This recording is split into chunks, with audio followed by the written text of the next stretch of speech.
할렐루야, 안녕하세요. 설교의 묻다 시간입니다. 오늘 질문은 삶은 변화되었는데 방언하지 못하면 성령 충만하지 못한 것인가요? 라는 질문입니다. 저희 아버지와 어머니는 1974년도에 장로교회에서 순복음교회로 옮기신 이후에 많은 시간이 지난 뒤에 방언을 받으셨습니다. 제 기억으로는 아버지께서는 장로님이 되시는 해인 1987년에 방언을 받으셨고, 어머니께서도 지역장을 하시면서 오랜 기간 동안 받지 못하시다가 결국 사모함으로 받게 되셨습니다. 제가 그것을 알 수 있었던 것은 저희 집이 늘 가정 예배를 드렸기 때문이고, 또 마지막 순서가 통성기도였기 때문에 어떻게 기도하셨는지 봤기 때문입니다. 그런데 부모님께서 방언 기도를 하시기 전에는 성령 충만한 삶을 살지 못하신 것도 아니었습니다. 늘 모든 예배를 빠지지 않고 드리셨으며, 제가 새벽에 화장실 가려고 일어나면 아버지와 어머니는 늘 마루에 나와서 우리들을 위해서 기도하셨던 모습을 제가 기억하고 있습니다. 방언은 성령 충만의 은사 중에 한 가지입니다. 고린도전서 12장인 은사장에 보면 이렇게 기록되어 있습니다.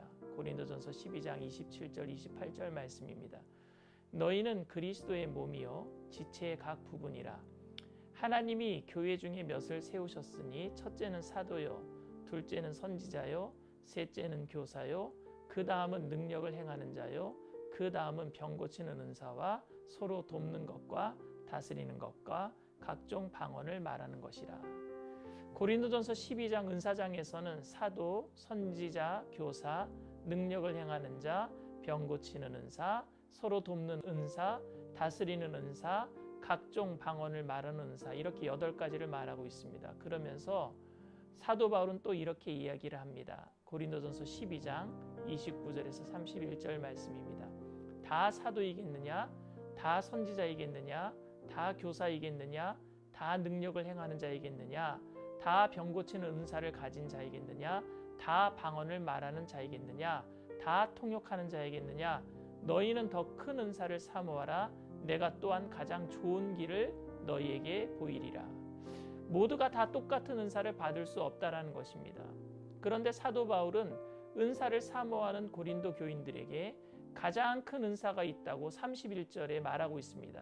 너희는 더욱 큰 은사를 사모하라. 내가 또한 가장 좋은 길을 너희에게 보이리라. 그리고 이어지는 고린도전서 13장에서 사랑을 이야기합니다. 여러분들이 다 알다시피 성경의 장절 구분은 1세기 성경의 정경화 과정을 거치면서 만들어진 것입니다. 그러니까 고린도전서 12장 31절과 고린도전서 13장 1절은 이어져 있는 이야기입니다. 사도 바울은 각종 은사를 사모하며 특히 방언의 은사를 중요시했던 고린도 교인들에게 은사 중에 방언의 은사를 순서적으로 의도적으로 가장 마지막에 소개했으며, 그리고 은사에 많은 기대를 걸었던 그들에게 가장 큰 은사가 있다며 구미가 당기는 말을 한 다음에 사랑을 소개하고 있습니다. 그런데 여러분, 사랑이 은사입니까? 고린도전서 13장 1절에서 3절 말씀입니다. 내가 사람의 방언과 천사의 말을 할지라도 사랑이 없으면 소리나는 구리와 울리는 꽹과리가 되고, 내가 예언하는 능력이 있어 모든 비밀과 모든 지식을 알고 또 산을 옮길 만한 모든 믿음이 있을지라도 사랑이 없으면 내가 아무것도 아니요 내가 내게 있는 것으로 구제하고 또 내 몸을 불사르게 내어줄지라도 사랑이 없으면 내게 아무 유익이 없느니라. 내가 사람의 방언과 천사의 말을 할지라도는 방언의 은사를 말하고 있는 것이고, 내가 예언하는 능력이 있어라는 말씀은 예언의 은사를 말하는 것이고, 산을 옮길 만한 믿음이 있을지라도라는 말은 능력 행함의 은사를 말하는 것이고, 내게 있는 모든 것으로 구제하고는 구제의 은사를 말하고 있습니다. 그런데 이 모든 것에 사랑에 기초하지 않고 있으면 아무것도 아니라고 말하고 있는 것입니다. 사도 바울은 사랑을 은사라고 말하고 있는 것이 아니라 모든 은사를 사용하게 만드는 기본이 사랑이라고 말하고 있는 것입니다.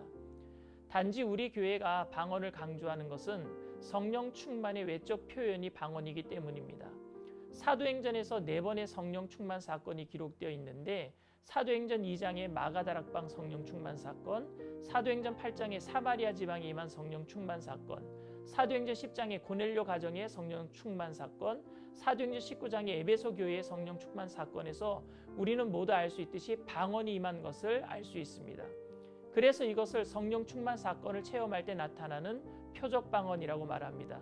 표적 방언은 고린도전서 12장에 말하는 은사 방언으로 발전할 수 있습니다. 그런데 더 중요한 것은 그 은사를 사용하도록 만드는 기본이 사랑이어야 한다는 것입니다. 방언은 우리의 기도를 깊이 있는 기도로 인도하며 성령님이 우리의 혀를 사용하심으로 인류가 처음으로 바벨탑을 쌓아서 하나님을 대적하려고 했을 때 언어의 혼잡이라는 하나님의 심판에서의 회복을 의미하기도 합니다. 자신이 마음대로 말함으로 바벨탑을 쌓았던 죄인에서 그 혀를 하나님께 맡김으로 하나님의 언어로 회복되는 의미에서 하나님께 기도할 때 방언으로 기도하면 더욱 좋습니다. 그런데 방언 기도가 다른 사람을 배려하는 기도가 아닌 자신을 드러내려고 하는 기도라면 방언 기도를 하더라도 성령 충만한 기도라고 하기 어렵습니다.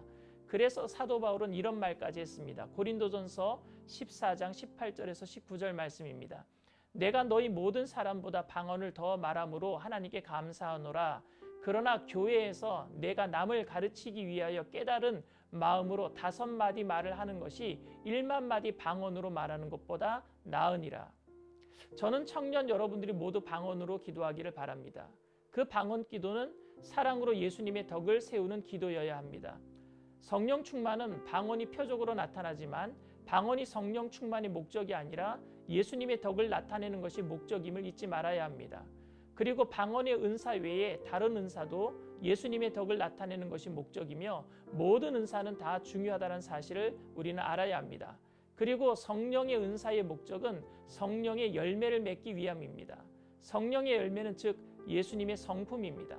우리가 받은 은사로 이루어야 하는 것이 바로 예수님의 성품인 성령의 열매, 사랑, 희락, 화평, 오래 참음, 자비, 양성, 충성, 온유, 절제임을 잊지 말게 되기를 바랍니다. 할렐루야. 다음 시간에 뵙겠습니다. 감사합니다.